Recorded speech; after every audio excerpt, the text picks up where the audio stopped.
আসসালামু আলাইকুম। প্রিয় দর্শক, অন্য মঞ্চের আলোচনায় আপনাদের সকলকে আমন্ত্রণ জানাচ্ছি। জেফ্রি অ্যাপস্টেইন ছিলেন এক প্রভাবশালী ফাইন্যান্সিয়ার যিনি ক্ষমতার শিখরে থাকা রাজনীতি, ব্যবসা, বিনোদন জগতের মানুষের সঙ্গে ঘনিষ্ঠ নেটওয়ার্ক গড়ে তুলেছিলেন সারা পৃথিবীময় এবং একই সঙ্গে নাবালিকা ধর্ষণ এবং যৌন পাচারের এক কুখ্যাত জাল পরিচালনার অভিযোগে প্রথমে ২০০৮ সালে বিতর্কিত চুক্তিতে শাস্তি এড়ান। গ্রেপ্তার হওয়ার পরেও তিনি শাস্তিটা এড়ান। পরে ২০১৯ সালে ফেডারেল মামলায় তিনি গ্রেপ্তার হন আমেরিকায় এবং জেলে মৃত্যুবরণ করেন। তার সহযোগী গিসলাইন ম্যাক্সওয়েল ইতিমধ্যে দোষী সাব্যস্ত। অ্যাপস্টেইনের ব্যক্তিগত দ্বীপ, বিমান ভ্রমণের লগ, ফোন ডিরেক্টরি বা তথাকথিত ব্ল্যাক বুক সব মিলিয়ে যে বিপুল কাগজপত্র এবং জবানবন্দি এখন জনসমক্ষে এসেছে, যাকে অ্যাপস্টেইন পেপারস বলা হচ্ছে, তা ক্ষমতা, টাকার পাহাড় আর দায় মুক্তির আড়ালে কিভাবে নারকীয় শোষণকে লালন করা হয়েছিল, কিভাবে ভয়ঙ্করভাবে নারী নির্যাতন, শিশু নির্যাতন এবং অবাধ যৌনলীলা হয়েছিল তার নগ্ন দলিল। এই নগ্ন দলিলে কি আপনার আমার পরিচিত কারো নাম আছে যিনি কিনা কেন্টন দম্পতির ঘনিষ্ঠ বন্ধু? চলুন খুঁজে দেখার চেষ্টা করি।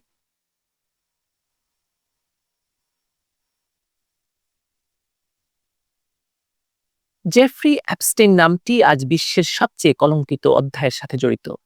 মার্কিন এই ধনকুবের এবং যৌন নিপীড়ক ব্যবসায়ী একটি বিশাল নেটওয়ার্ক তৈরি করেছিলেন, যার কেন্দ্রে ছিল নাবালিকা মেয়েদের যৌন নিপীড়ন এবং পাচার। ২০১৯ সালে কারাগারে মৃত্যুর পর তার সাথে যুক্ত ব্যক্তিদের নাম একের পর এক প্রকাশিত হতে থাকে।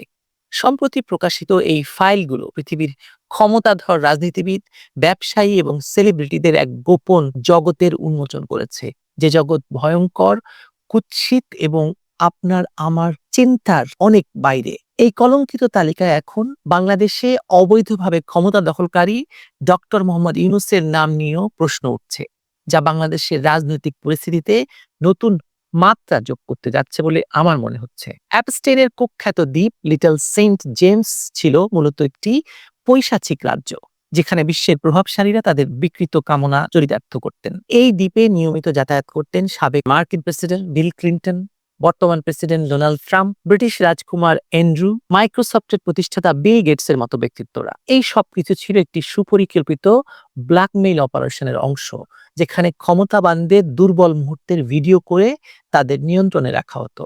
ইসরায়েলের গোয়েন্দা সংস্থা মোসাদের সাথে বিশ্বের নামকরা গোয়েন্দা সংস্থাগুলো এই এপস্টেইনের সাথে গভীর সম্পর্ক রাখত।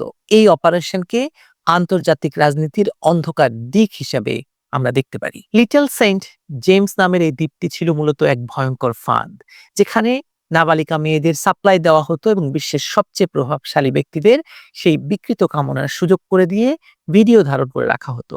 এটি কোনো সাধারণ বিনোদন ছিল না, বরং এটি ছিল বিশ্ব রাজনীতিকে নিয়ন্ত্রণ করার একটি মোক্ষম অস্ত্র। এই পৈশাচিক আয়োজনের মূল হোতা জেফ্রি অ্যাপস্টেইন ছিলেন একজন আন্তর্জাতিক দালাল, যার কাজ ছিল তথাকথিত পশ্চিমা বিশ্বের প্রভাবশালী ব্যক্তিদের দুর্বল মুহূর্তের ভিডিও ধারণ করে তাদের ব্ল্যাকমেইল করা এবং নিজেদের এজেন্ডা বাস্তবায়ন করা। এই নথিপত্রে বিশ্বের বাঘা বাঘা রাজনীতিবিদ, বিজ্ঞানী এবং সমাজপতিদের নাম উঠে এসেছে। বিল গেটসের মতো ব্যক্তিত্ব, যাকে বিশ্বের মানুষ ফিলান্থ্রপিস্ট বা আইকন ব্যবসায়ী হিসেবে জানে, তার নামও এই কদর্য তালিকায় যুক্ত। মেলিন্ডা গেটসের সাথে তার বিবাহ বিচ্ছেদের পেছনে অ্যাপস্টেইনের সাথে তার সম্পর্কের বিষয়টি আজ আর কেবল গুঞ্জন নয়। প্রেসিডেন্ট জর্জ বুশ থেকে শুরু করে প্রেসিডেন্ট ডোনাল্ড ট্রাম্প, এমনকি বিল ক্লিন্টনের মতো সাবেক প্রেসিডেন্টদের নামও এই কেলেঙ্কারির সাথে ওতপ্রোতভাবে জড়িয়ে আছে। তবে বাংলাদেশের প্রেক্ষাপটে সবচেয়ে বড় বিস্ময় এবং আলোচনার জন্ম দিয়েছে শান্তিতে নোবেল বিজয়ী এবং বর্তমানে বাংলাদেশের অবৈধ শাসন ক্ষমতায় আসীন ডক্টর মোহাম্মদ ইউনূসের নাম এই প্রসঙ্গের সাথে যুক্ত হওয়া। ক্লিন্টন দম্পতির সাথে ঘনিষ্ঠ বন্ধু হিসেবে পরিচিত ডক্টর ইউনূসের নাম কি সত্যি এপস্টেইনের সেই গোপন তালিকায় বা পাপের তালিকায় আছে? থাকলে কোন সমীকরণে? সামাজিক যোগাযোগ মাধ্যম এবং আন্তর্জাতিক বিভিন্ন ব্লগে ডক্টর ইউনূসের নাম জেফ্রি অ্যাপস্টেইনের নেটওয়ার্কের সাথে যুক্ত বলে দাবি করা হচ্ছে। এই দাবির মূল ভিত্তি হলো ২০১০ সালের একটি ইমেইল, যা পাঠিয়েছিলেন আল সেকেল নামের এক ব্যক্তি। আল সেকেল ছিলেন অ্যাপস্টেইনের দীর্ঘদিনের সহযোগী এবং কুখ্যাত নারী পাচারকারী গিসলাইন ম্যাক্সওয়েলের বোন ইজাবেল ম্যাক্সওয়েলের স্বামী। এখানে সংযোগটি অত্যন্ত পরিষ্কার এবং গভীর। ইজাবেল ম্যাক্সওয়েল দীর্ঘদিন ডক্টর ইউনূসের প্রতিষ্ঠান গ্রামীণ আমেরিকার সিনিয়র অ্যাডভাইজার হিসেবে কাজ করেছে। 2010 সালের 27 সেপ্টেম্বরের সেই ইমেইলে আল-সেকেল দাবি করেন যে তিনি এবং তার স্ত্রী ইজাবেল ডক্টর ইউনূসকে বিখ্যাত কার্টুন সিরিজ দ্য সিম্পসনসের স্রষ্টা ম্যাট গ্রোনিং এর সঙ্গে পরিচয় করিয়ে দিয়েছিলেন। এই পরিচয়ের সূত্র ধরেই ডক্টর ইউনূস দ্য সিম্পসনের একটি পর্বে অতিথি চরিত্র হিসেবে উপস্থিত হন। ইমেইলে ডক্টর ইউনূসকে আমাদের খুব ভালো বন্ধু বা আওয়ার গুড ফ্রেন্ড হিসেবে উল্লেখ করা হয়েছে। অর্থাৎ অ্যাবস্টেইন সিন্ডিকেটের অন্যতম মূল হোতা গিজলাইন ম্যাক্সওয়েলের পরিবারের সাথে ডক্টর ইউনূসের কেবল পেশাদার সম্পর্ক ছিল না, বরং একটি পারিবারিক এবং বন্ধুত্বপূর্ণ সম্পর্ক বিদ্যমান ছিল। এখন প্রশ্ন হলো, ডক্টর ইউনূস কি অ্যাবস্টেইনের সেই দ্বীপে গিয়েছেন, বা তিনি কি সরাসরি কোনো অনৈতিক কর্মকাণ্ডে যুক্ত ছিলেন? এখনো পর্যন্ত অবমুক্ত করা আদালতের নথিপত্রে ডক্টর ইউনূসকে সরাসরি কোনো যৌন নির্যাতন বা অপরাধের সঙ্গে যুক্ত করে উল্লেখ করা হয়নি। কিন্তু আন্তর্জাতিক রাজনীতির বিশ্লেষণে গিল্টি বাই অ্যাসোসিয়েশনস বা সঙ্গদোষের বিষয়টি অত্যন্ত গুরুত্বপূর্ণ। ডক্টর ইউনূস ক্লিন্টন ফাউন্ডেশন এবং ক্লিন্টন দম্পতির অত্যন্ত ঘনিষ্ঠ। আর বিল ক্লিন্টন যে অ্যাবস্টেইনের প্রাইভেট জেট বহুবার ব্যবহার করেছেন এবং সেই দ্বীপে গিয়েছেন তা এখন প্রমাণিত সত্য। বিল ক্লিন্টন, ইজাবেল ম্যাক্সওয়েল এবং আল-সেকেলের মতো ব্যক্তিত্বদের সাথে ডক্টর ইউনূসের ঘনিষ্ঠতা প্রমাণ করে যে তিনি সেই একই এলিট সার্কেল বা এই বিশেষ সার্কেলের সঙ্গে শুধু সম্পর্কিত নন, এই সার্কেলে তিনি বিচরণ করতেন এবং যারা মনে করে সাধারণ আইন এবং নৈতিকতা তাদের জন্য প্রযোজ্য নয়। ইজাবেল ম্যাক্সওয়েল যখন গ্রামীণ আমেরিকার অ্যাডভাইজার ছিলেন, তখন এটি স্পষ্ট যে অ্যাবস্টেইন চক্রের সাথে ডক্টর ইউনূসের একটি পরোক্ষ কিন্তু শক্তিশালী যোগাযোগ ছিল। গ্রামীণ জামিলের Saudi board member Mohammad Abdul Latif জামিলের নাম অ্যাবস্টেইনের ব্ল্যাক বুকে পাওয়া গেছে, যা এই নেটওয়ার্কের ব্যাপ্তি কতদূর তা নির্দেশ করছে। বিশ্লেষণের আরেকটি কৌতূহল দিক হলো, এই বিশাল তালিকায় কিন্তু আমেরিকার শত্রুভাবাপন্ন দেশগুলোর কোনো নেতার নাম নেই, যেমন ভ্লাদিমির পুতিন রাশিয়ার প্রেসিডেন্ট, উত্তর কোরিয়ার প্রেসিডেন্ট কিম জং উন বা চাইনিজ প্রেসিডেন্ট শি জিনপিং। এদের কারো নাম কিন্তু অ্যাবস্টেইনের লগ বুকে পাওয়া যায়নি। এমনকি ভেনেজুয়েলার প্রেসিডেন্ট, তার নামও কিন্তু, যাকে ধরে আনা হলো ভেনেজুয়েলা থেকে উঠিয়ে আনা হলো, তার নামও পর্যন্ত এই সব লগবুকে নেই। এটি প্রমাণ করে যে এই ফাঁদটি তৈরি করা হয়েছিল মূলত পশ্চিমা বিশ্ব বা প্রি ওয়ার্ল্ড তথাকথিত গণতান্ত্রিক শক্তিধর দেশগুলো নেতাদের নিয়ন্ত্রণ করার জন্য। যারা আমেরিকার মিত্র বা পশ্চিমা রাজনীতির সাথে জড়িত, তাদেরকেই এই জালে জড়ানো হয়েছে। ডক্টর ইউনূস যেহেতু পশ্চিমা বিশ্বের খুবই প্রিয় ভাজন এবং আমেরিকার ডেমোক্র্যাট দলের অত্যন্ত ঘনিষ্ঠ, তাই তার নাম এই সার্কেলে উচ্চারিত হওয়াটা অস্বাভাবিক কিছু নয়। পশ্চিমা মিডিয়াগুলো এখন ড্যামেজ কন্ট্রোলে ব্যস্ত। তারা বহু চেষ্টা করছে বিষয়টিকে লঘু করে দেখাতে, কিন্তু সত্য হলো ডক্টর ইউনূস এমন সব মানুষের সাথে ওঠা বসা করছেন যারা মানব ইতিহাসের অন্যতম জঘন্য নারী পাচার, শিশু নির্যাতনকারী এবং বিকৃত যৌনাচারের সাথে জড়িত। জেফ্রি অ্যাপস্টেইনের মৃত্যু বা তথাকথিত আত্মহত্যা জেলের ভেতরে, এটা নিয়েও রহস্যের শেষ নেই।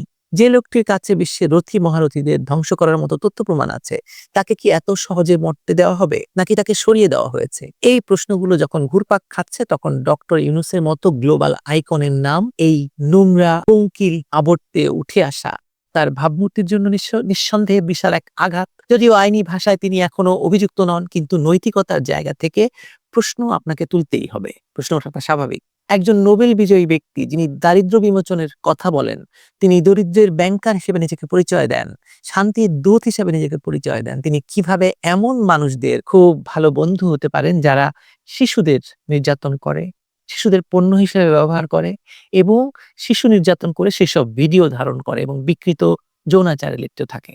ক্লিন্টন ফাউন্ডেশনের ইভেন্টগুলোতে তার নিয়মিত উপস্থিতি এবং ম্যাক্সওয়েল পরিবারের সাথে তার পেশাদার সম্পর্ক প্রমাণ করে যে তিনি অজান্তেই হোক বা জেনে শুনেই হোক একটি বিষাক্ত বলয়ের অংশ ছিলেন। অ্যাবস্টেইন ফাইলস আমাদের চোখে আঙুল দিয়ে দেখিয়ে দিয়েছে যে আমরা যে বিশ্ব ব্যবস্থায় বসবাস করছি তা কতটা ভঙ্গুর এবং মিথ্যাচারের উপর প্রতিষ্ঠিত। যাদের আমরা টিভিতে দেখে হাততালি দেই, যাদের জ্ঞানগর্ভ ভাষণ শুনে মুগ্ধ হই, যাদেরকে ক্ষমতা দিয়ে আমরা মনে করি আমরা উদ্ধার হয়ে গেছি, তাদের ব্যক্তিগত জীবন কতটা অন্ধকারাচ্ছন্ন হতে পারে তা সাধারণ মানুষের কল্পনার বাইরে। ডক্টর ইউনূস হয়তো সরাসরি কোনো অপরাধে যুক্ত ছিলেন না, এখনো পর্যন্ত সে প্রমাণটা পাইনি, এমনটা তর্কের খাতিরে ধরে নেওয়া যেতে পারে, কিন্তু তার বন্ধুরা, তার উপদেষ্টারা এবং তার পৃষ্ঠপোষকরা যে এই জঘন্য অপরাধের সঙ্গে জড়িত, তা আজ দিবালোকের মতো স্পষ্ট। সঙ্গত কারণে প্রশ্ন জাগে, এই বৈশ্বিক মাফিয়া চক্রের সাথে সখ্যতা বজায় রেখে তিনি কি তার নৈতিক অবস্থান ধরে রাখতে পেরেছেন, নাকি তিনিও এই বিশাল ভয়ঙ্কর চক্রের সঙ্গে যুক্ত, তাকে ব্যবহার করা হয়েছে পশ্চিমা স্বার্থ হাসিলের জন্য? এই প্রশ্নের উত্তর হয়তো এখনই মিলবে না, তবে ইতিহাসের পাতায় এই কলঙ্কিত বাংলাদেশে নতুন রাষ্ট্রদূত ব্রেন্ট ক্রিস্টেনসেন যোগদান করেছেন। বেশ লম্বা চড়া এবং এত যাকে বলা হয় দৃষ্টি আকর্ষণকারী মার্কিন রাষ্ট্রদূত ইতিপূর্বে বাংলাদেশে কখনো আসেননি। তিনি যদি তারেক রহমান সাহেবের পাশে দাঁড়ান কিংবা জামাতের আমিরের পাশে দাঁড়ান, তাহলে জামাতের আমির এবং তারেক রহমান সাহেব তো মনে হবে রীতিমতো বামুন, তার কোমর পর্যন্ত। এবং তিনি যেভাবে আমাদের প্রধান সেনাপতির পাশে দাঁড়িয়েছেন, দাঁড়িয়ে নাই, পাশে বসেছেন, এতেই মানে অনেকের পিলে চমকে গেছে। সেনাপ্রধান অনেক দূরে বসে আছেন। আমাদের তো সেনাপ্রধান বাংলাদেশে অ্যাভারেজ যে হাইট সেরকম 5 ফিট 5 ইঞ্চি বা 6 ইঞ্চি। আবার একটু উনি নাদুস মোটা হওয়ার কারণে তাকে আরো খাটো মনে হয়। আর অন্যদিকে মিস্টার ব্রেন্ট ক্রিস্টেনসেন তিনি 7 ফিট না 6.5 ফিট, এটি নিয়ে আমার যথেষ্ট সন্দেহ আছে। আবার তার মধ্যে আবার বেশ মোটা সোটা। তো কাজেই তার পাশে যদি সেনাপ্রধান দাঁড়াতেন, একটা বেজ্জতি কাণ্ড ঘটে যেত। লোকজনের কাছে আমাদের আর মুখ দেখানোর কোনো অবস্থায় থাকতো না। কিন্তু তিনি যেখানে যেখানে গিয়ে ইতিমধ্যে দাঁড়িয়ে দাঁড়িয়ে ছবি তুলেছেন, সেটা ইলেকশন কমিশন হোক বা অন্য যে জায়গাগুলো হোক, প্রত্যেকটা জায়গার ইজ্জত পাংচার হয়ে গেছে।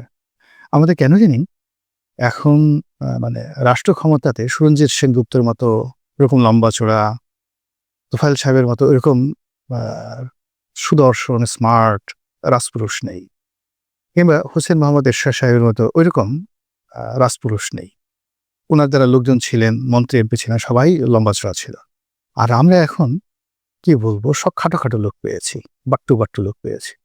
আমাদের গিয়ে দেখেন ডক্টর মোহাম্মদ ইউনূস অ্যাভারেজ খাটো, এরপরে প্রধান নির্বাচন কমিশনার খাটো, সেনাপ্রধান খাটো, তারপরে ভবিষ্যৎ প্রধানমন্ত্রী তারেক রহমান সাহেব খাটো, তারপরে ভবিষ্যৎ প্রধানমন্ত্রী আমিরে জামাত আরো খাটো, তারপরে ভবিষ্যৎ স্বরাষ্ট্রমন্ত্রী ডক্টর আব্দুল্লাহ তাহের আরো খাটো। এরকম খাটো একটা জায়গার মধ্যে আমরা পড়ে গেছি। তো এই সকল খাটো খাটো রাজনৈতিক নেতৃবৃন্দ যারা আছেন, তাদের পাশে যখন এরকম ব্রেন্ট ক্রিস্টেনসেনের মতো সে বিশাল দেহী লোকজন দাঁড়ান, এমনি একটা ইনফেরিয়ার কমপ্লেক্স চলে আসে। এই জন্য আমরা যারা বাঙালি বিভিন্ন সময় যারা ঠাট্টা মস্করা টিটকারি করতে অভ্যস্ত, তারা এই যে রাজনীতির যে রসায়ন, সেই রসায়নে আমাদের নেতা, রাষ্ট্রের যে কর্তা ব্যক্তি, তাদেরকে নিয়ে, মিস্টার ক্রিস্টেনসেনকে নিয়ে নানা রকম কথাবার্তা বলার চেষ্টা করছেন। এই গেল এক। 2 নম্বর হলো যে মিস্টার ব্রেন্ট ক্রিস্টেনসেন তিনি সাধারণ কোনো ব্যক্তি নন। একে তো মার্কিন রাষ্ট্রদূত, তার উপর ডোনাল্ড ট্রাম্পের রাষ্ট্রদূত, তার উপর বাংলাদেশের সমস্যা, তার উপর আবার তাকে বিশেষভাবে ট্রেনিং দিয়ে বুঝিয়ে শুনিয়ে বিশেষ একটা পরিস্থিতিতে বাংলাদেশে পাঠানো হয়েছে, যখন বার্মা অ্যাক্ট বাস্তবায়ন, রোহিঙ্গাদের সঙ্গে যুদ্ধ করা, তারপরে রোহিঙ্গাদেরকে পুনর্বাসন করা, রোহিঙ্গাদের মধ্যে যুদ্ধবন্দী যে গ্রুপ রয়েছে তাদেরকে দমন করা, এবং এই গ্রুপটিকে আবার মায়ানমারে নিয়ে মায়ানমার জান্তা সরকারের বিরুদ্ধে কাজ করা।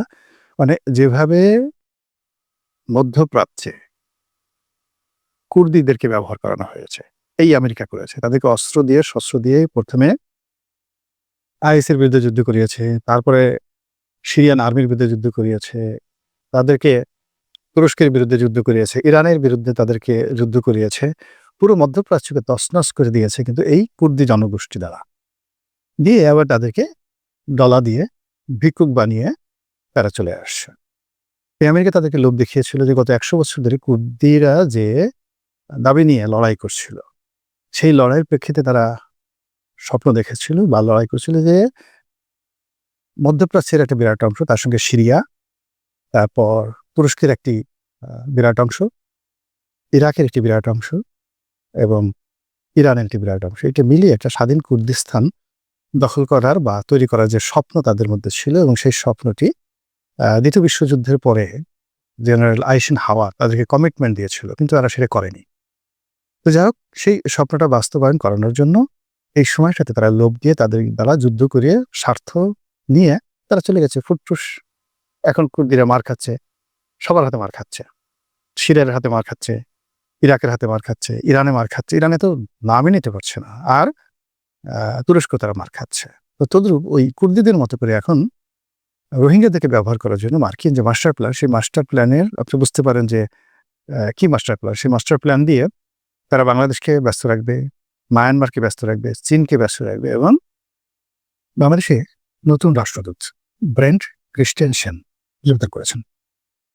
বেশ লম্বা চড়া এবং এত যাকে বলা হয় দৃষ্টি আকর্ষণকারী মার্কিন রাষ্ট্রদূত ইতিপূর্বে বাংলাদেশে কখনো আসেননি। তিনি যদি তারেক রহমান সাহেবের পাশে দাঁড়ান কিংবা জামাতের আমিরের পাশে দাঁড়ান, তাহলে জামাতের আমির এবং তারেক রহমান সাহেবকে মনে হবে রীতিমতো বাম, তার কোমর পর্যন্ত। এবং তিনি যেভাবে আমাদের প্রধান সেনাপতির পাশে দাঁড়িয়েছেন, দাঁড়িয়ে নাই পাশে বসেছেন, এতেই মানে অনেকের পিলে চমকে গেছে। সেনাপ্রধান অনেক দূরে বসে আছেন। আমাদের তো সেনাপ্রধান বাংলাদেশের অ্যাভারেজ যে হাইট সেরকম 5 ফিট 5 ইঞ্চি বা 6 ইঞ্চি, আবার একটু উনি নাদুস টুদুস মোটা হওয়ার কারণে তাকে আরো খাটো মনে হয়। আর অন্যদিকে মিস্টার ব্রেন্ট ক্রিস্টেনসেন তিনি 7 ফিট না 6.5 ফিট, এটা নিয়ে আমার যথেষ্ট সন্দেহ আছে, আবার তার মধ্যে আবার বেশ মোটা সোটা। তো কাজেই তার পাশে যদি সেনাপ্রধান দাঁড়াতেন একটা বেজ্জতি কাণ্ড ঘটে যেত, লোকজনের কাছে আমাদের আর মুখ দেখানোর কোনো অবস্থায় থাকতো না। কিন্তু তিনি যেখানে যেখানে গিয়ে ইতিমধ্যে দাঁড়িয়ে দাঁড়িয়ে ছবি তুলেছেন, সেটা ইলেকশন কমিশন হোক বা অন্য যে জায়গাগুলো হোক, প্রত্যেকটা জায়গার ইজ্জত পাংচার হয়ে গেছে। আমাদের কেন জানি এখন মানে রাষ্ট্র ক্ষমতাতে সুরঞ্জিত সেনগুপ্তর মতো এরকম লম্বা চড়া, তোফায়েল সাহেবের মতো এরকম সুদর্শন স্মার্ট রাজপুরুষ নেই, কিংবা হোসেন মোহাম্মদ এরশাদ সাহেবের মতো ওইরকম রাজপুরুষ নেই। ওনার যারা লোকজন ছিলেন, মন্ত্রী এমপি ছিলেন, সবাই লম্বা চড়া ছিল। আর আমরা এখন কি বলবো, সব খাটো খাটো লোক পেয়েছি, বাট্টু বাট্টু লোক পেয়েছি। আমাদের গিয়ে দেখেন ডক্টর মোহাম্মদ ইউনূস এভারেজ মানে খাটো, এরপরে প্রধান নির্বাচন কমিশনার খাটো, সেনাপ্রধান খাটো, তারপরে ভবিষ্যৎ প্রধানমন্ত্রী তারেক রহমান সাহেব খাটো, তারপরে ভবিষ্যৎ প্রধানমন্ত্রী আমিরে জামাত আরো খাটো, তারপরে ভবিষ্যৎ স্বরাষ্ট্রমন্ত্রী ডক্টর আব্দুল্লাহ তাহের আরো খাটো। মানে এরকম খাটো একটা জায়গার মধ্যে আমরা পড়ে গেছি। তো এই সকল খাটো খাটো রাজনৈতিক নেতৃবৃন্দ যারা আছেন, তাদের পাশে যখন এরকম ব্রেন্ট ক্রিস্টেনসেনের মতো সে বিশাল দেহি লোকজন দাঁড়ান, এমনি একটা ইনফেরিয়ার কমপ্লেক্স চলে আসে। তো এই জন্য আমরা যারা বাঙালি বিভিন্ন সময় যারা ঠাট্টা মস্করা টিটকারি করতে অভ্যস্ত, তারা এই যে রাজনীতির যে রসায়ন, সেই রসায়নে আমাদের নেতা রাষ্ট্রের যে কর্তা ব্যক্তি তাদেরকে নিয়ে, মিস্টার ক্রিস্টেনসেনকে নিয়ে নানা রকম কথাবার্তা বলার চেষ্টা করছেন। এই গেল এক। 2 নম্বর হলো যে মিস্টার ব্রেন্ট ক্রিস্টেনসেন তিনি সাধারণ কোনো ব্যক্তি নন। একে তো মার্কিন রাষ্ট্রদূত, তার উপর ডোনাল্ড ট্রাম্পের রাষ্ট্রদূত, তার উপর বাংলাদেশের সমস্যা, তার উপর আবার তাকে বিশেষভাবে ট্রেনিং দিয়ে বুঝিয়ে শুনিয়ে বিশেষ একটা পরিস্থিতিতে বাংলাদেশে পাঠানো হয়েছে, যখন বার্মা অ্যাক্ট বাস্তবায়ন, রোহিঙ্গাদের সঙ্গে যুদ্ধ করা, তারপরে রোহিঙ্গাদেরকে পুনর্বাসন করা, রোহিঙ্গাদের মধ্যে যুদ্ধবন্দী যে গ্রুপ রয়েছে তাদেরকে দমন করা, এবং এই গ্রুপটিকে আবার মায়ানমারে নিয়ে মায়ানমার জান্তা সরকারের বিরুদ্ধে কাজ করা। মানে যেভাবে মধ্যপ্রাচ্যে কুর্দিদেরকে ব্যবহার করানো হয়েছে, এই আমেরিকা করেছে। তাদেরকে অস্ত্র দিয়ে শস্ত্র দিয়ে প্রথমে আইএসের বিরুদ্ধে যুদ্ধ করিয়েছে, তারপরে সিরিয়ান আর্মির বিরুদ্ধে যুদ্ধ করিয়েছে, তাদেরকে তুরস্কের বিরুদ্ধে যুদ্ধ করিয়েছে, ইরানের বিরুদ্ধে তাদেরকে যুদ্ধ করিয়েছে, পুরো মধ্যপ্রাচ্যকে তছনছ করে দিয়েছে কিন্তু এই কুর্দি জনগোষ্ঠী দ্বারা। দিয়ে আবার তাদেরকে ডলা দিয়ে ভিক্ষুক বানিয়ে তারা চলে আসছে।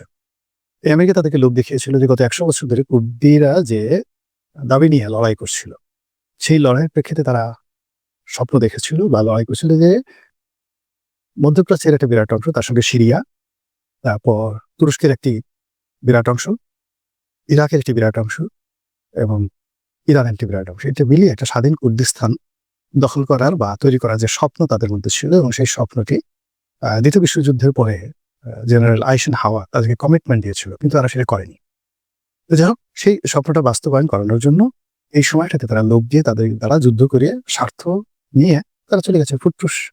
এখন কুর্দিরা মার খাচ্ছে, সবার হাতে মার খাচ্ছে, সিরিয়ার হাতে মার খাচ্ছে, ইরাকের হাতে মার খাচ্ছে, ইরানে মার খাচ্ছে, ইরানে তো নামে নিতে পারছে না, আর তুরস্ক তারা মার খাচ্ছে। তো তদ্রুপ ওই কুর্দিদের মতো করে এখন রোহিঙ্গাদেরকে ব্যবহার করার জন্য মার্কিন যে মাস্টার প্ল্যান, সেই মাস্টার প্ল্যানের আপনি বুঝতে পারেন যে কি মাস্টার প্ল্যান, সেই মাস্টার প্ল্যান দিয়ে তারা বাংলাদেশকে ব্যস্ত রাখবে, মায়ানমারকে ব্যস্ত রাখবে, চীনকে ব্যস্ত রাখবে, এবং কালাধান প্রজেক্টের ওই এলাকাতে ভারতকে ব্যস্ত রাখবে। ভারতের সেই যে সংশ্লিষ্ট এলাকা, সেই এলাকার মধ্যে রীতিমতো কান্না শুরু হয়ে গেছে। বোঝার চেষ্টা করি টোটাল কাজটা যার হাত দিয়ে হবে তিনি এই ব্রেন্ট ক্রিস্টেনসেন। কাজে তার যে উচ্চতা, এটা যেন তেন উচ্চতা না, এটা আপনাকে বুঝতে হবে। তখন সেই ভদ্রলোক বাংলাদেশে এসেছেন, আসার আগের থেকে আওয়াজ হচ্ছে, আর তিনি আসছেন, আর হায় মিস্টার ব্রেন্ট ক্রিস্টেনসেন, আর হায় তিনি আসছেন, হি ইজ কামিং। এবং যখন আপনি দেখবেন যে কারো আগমন নিয়ে প্রচুর যাকে বলা হয় প্রচারণা ঘটে, ধরে নেবেন তার হাত দিয়ে একটা সর্বনাশ ঘটবেই। বাংলাদেশ পিঠা দিয়ে হাঁস আসার আগেও কিন্তু এরকম প্রচার চালানো হচ্ছিল যে বাংলাদেশের জন্য স্পেশালি ডিজাইন করে একজন রাষ্ট্রদূত আনা হচ্ছে। তো পিটার ডি হাঁস আনার সঙ্গে সঙ্গে কি নাম দেখেন তো, পিটার ডি হাঁস, সবাই বলে পাতি হাঁস। এবং সে যে কাজটা করে গেল বাংলাদেশে, বা এখনো যে কাজটি করছে, অকল্পনীয় না?